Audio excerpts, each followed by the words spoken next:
Calculer des diamètres de tuyauterie frigorifique, ça donne pas très envie, ça paraît un peu compliqué.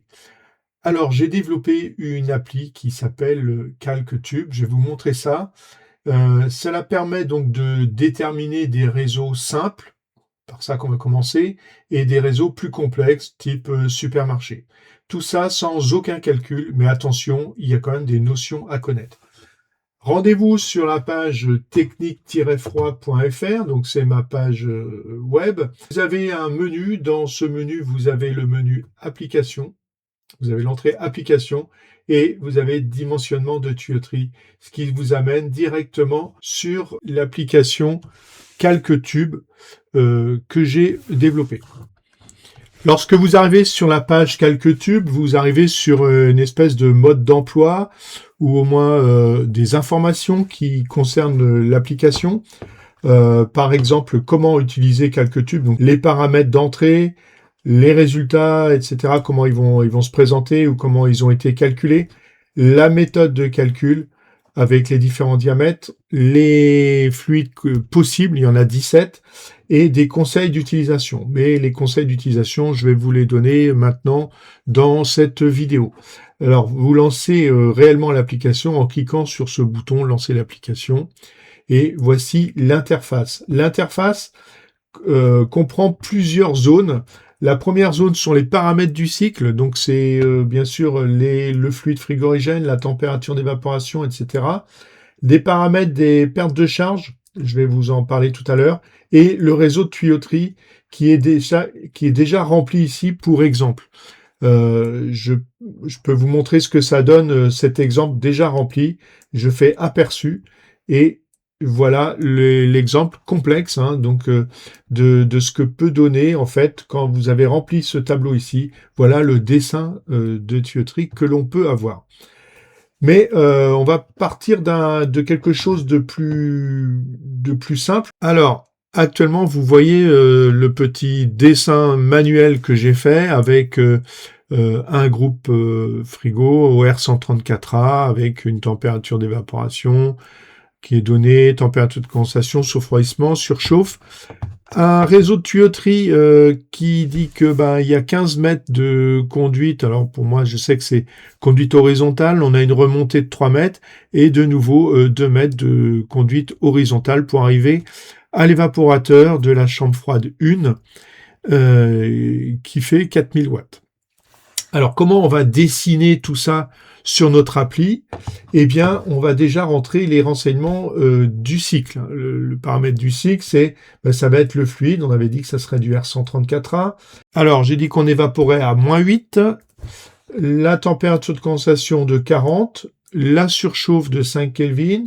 Ah oui, je l'ai pas marqué, surchauffe dans la ligne d'aspiration, donc on va mettre 10, par exemple. Le refroidissement, on va laisser 5. Et puis, on peut déterminer des tuyauteries d'aspiration, de refoulement, si c'est entre le compresseur et le condenseur, et la ligne de liquide. On va faire l'aspiration, pour l'exemple. Alors, ici, on nous demande maintenant la delta T totale admissible, c'est en Kelvin.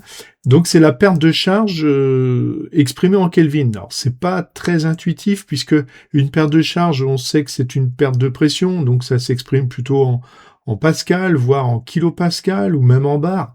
Mais en Kelvin, pourquoi?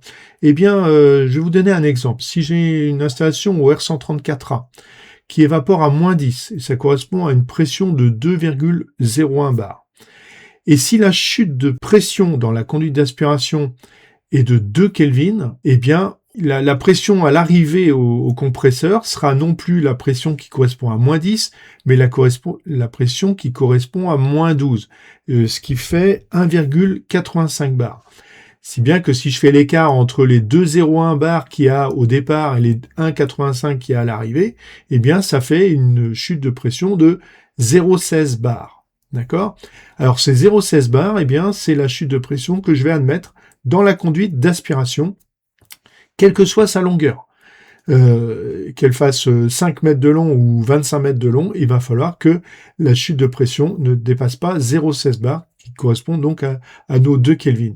Alors, on parle en Kelvin parce que si maintenant je refaisais le même exemple mais avec un autre fluide, par exemple le R449A, donc je l'ai fait, si je prends du R449A à moins 10 dans l'évaporateur et donc à la pression qui correspond à moins 12 à l'arrivée au compresseur, ça nous fait une chute de pression de 0,26 bar. Vous voyez, c'est plus du tout la même que tout à l'heure.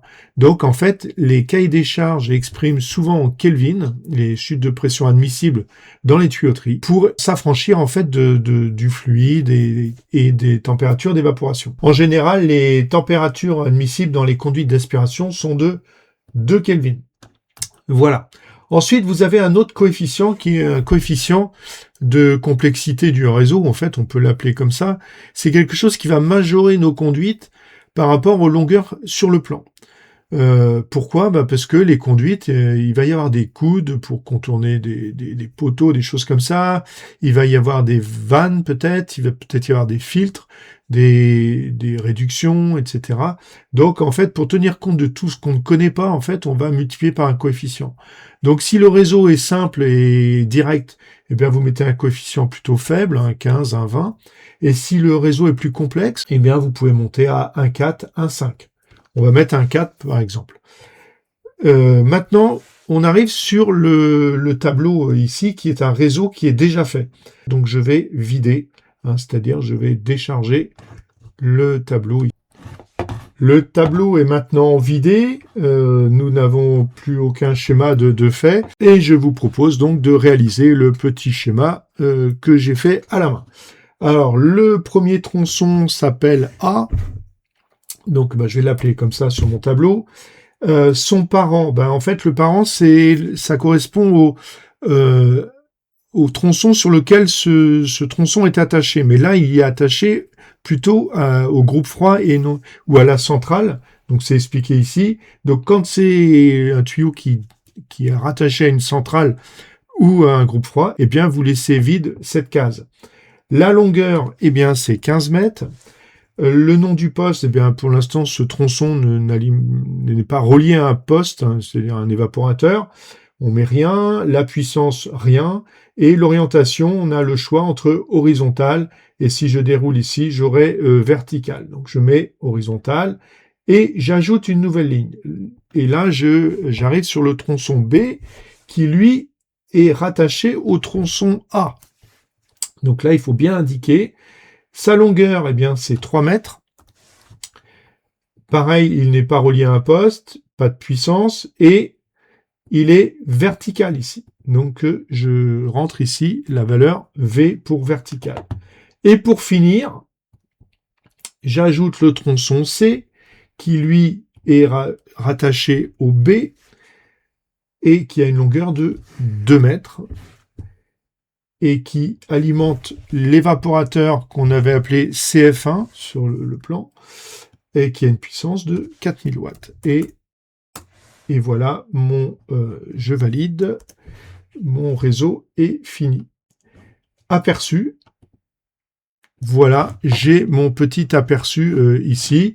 Donc ça se présente pas comme sur mon schéma puisque la conduite B qui est verticale, elle est représentée horizontalement pour simplifier les réseaux complexes, mais le logiciel sait que c'est vertical à ce niveau ici.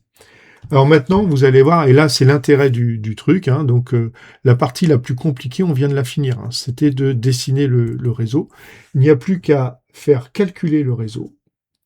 Et là, vous avez donc sous le plan apparaissent les résultats. Donc on nous donne, pour information, c'est bien du R134A. La pression d'évaporation sera de 2,17 bar, on va dire. La condensation de 10,17. On nous donne des infos sur le volume massique, sur le delta T réel. Alors, vous voyez, on avait précisé qu'on voulait 2 Kelvin max. Eh bien, on va avoir 0,9 Kelvin ou 0,94 Kelvin de chute de pression dans la conduite. Et voilà ce qu'il nous annonce. Il nous dit, le tronçon A, il sera en 7/8e.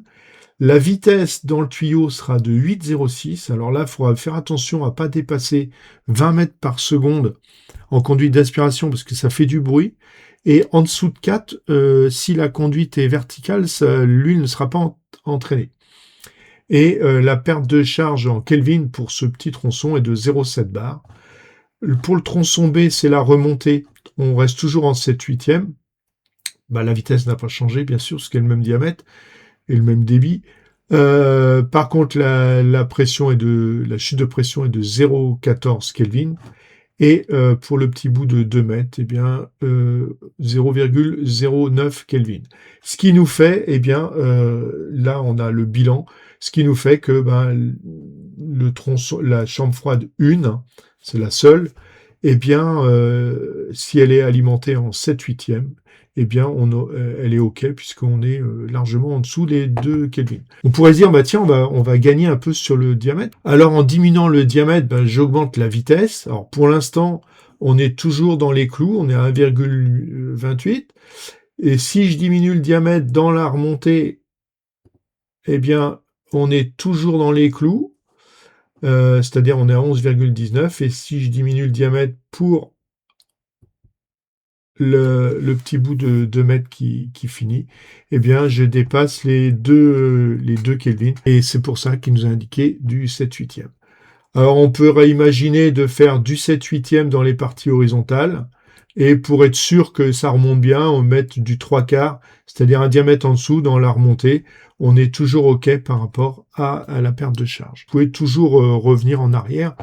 Par exemple, même ici, si j'augmentais la longueur du tuyau, je pourrais mettre, on va mettre quelque chose de fou, 50 mètres, et je calcule le réseau. Et vous voyez que là, en mettant 50 mètres, il a recalculé tout.